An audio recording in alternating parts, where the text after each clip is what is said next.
मन में सब कुछ जादुई था। नीलू पक्षी अपनी सुरीली आवाज से हर सुबह सूरज को जगाती थी। टीटू कछुआ सदियों पुरानी कहानियां सुनाकर जंगल की यादों को जिंदा रखता था।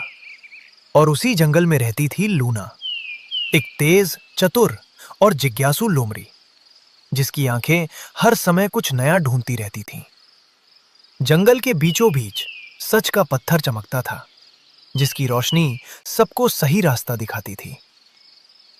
अगर ये पत्थर मेरी गुफा में मेरे पास रहे तो मैं सबसे ताकतवर बन जाऊंगी। लूना ने चुपके से सच का पत्थर उठा लिया। जैसे ही पत्थर अपनी जगह से हटा, पूरा जंगल अंधेरे में डूब गया। जानवर आपस में टकराने लगे, किसी को चोट लगी तो कोई रास्ता भटक गया। पर लूना चुप रही। उसका डर हर पल बढ़ता जा रहा था। टीटू दादा, अंधेरे में कुछ दिख नहीं रहा। कंटीली झाड़ियों से मेरे पंख जख्मी हो गए हैं। ये सब मेरी वजह से हो रहा है। नहीं, मैं सच नहीं बता सकती। सब मुझसे नफरत करेंगे। तभी एक खबर आई जिसने लूना के पैरों तले जमीन खिसका दी।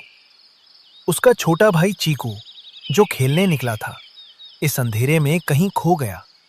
चीकू, चीकू, तुम कहाँ हो? लूना घबराकर टीटू कछुए की ओर देखती है। टीटू कछुआ बोला, अंधेरे में आवाजें खो जाती हैं लूना।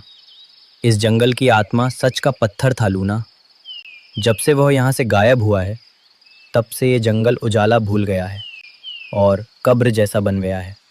अगर पत्थर वापस नहीं आया तो चीकू को कोई नहीं बचा पाएगा। लूना को एहसास हुआ कि उसके एक छोटे से लालच ने उसके सबसे प्यारे भाई की जान खतरे में डाल दी है। उसका दम घुटने लगा। रुको, पत्थर कहीं नहीं खोया। मैंने उसे चुराया था। मैंने झूठ बोला। मुझे पत्थर नहीं चाहिए। मुझे मेरा भाई चाहिए। मुझे माफ कर दो। लूना के हाथ में पत्थर तेजी से चमक उठा।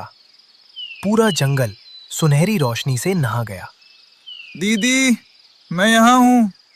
झाड़ियों के पास डरा सहमा चीकू मिल गया। लूना दौड़कर उससे लिपट गई। याद रखना लूना, झूठ का अंधेरा सिर्फ दूसरों को नहीं, अपनों को भी लील जाता है।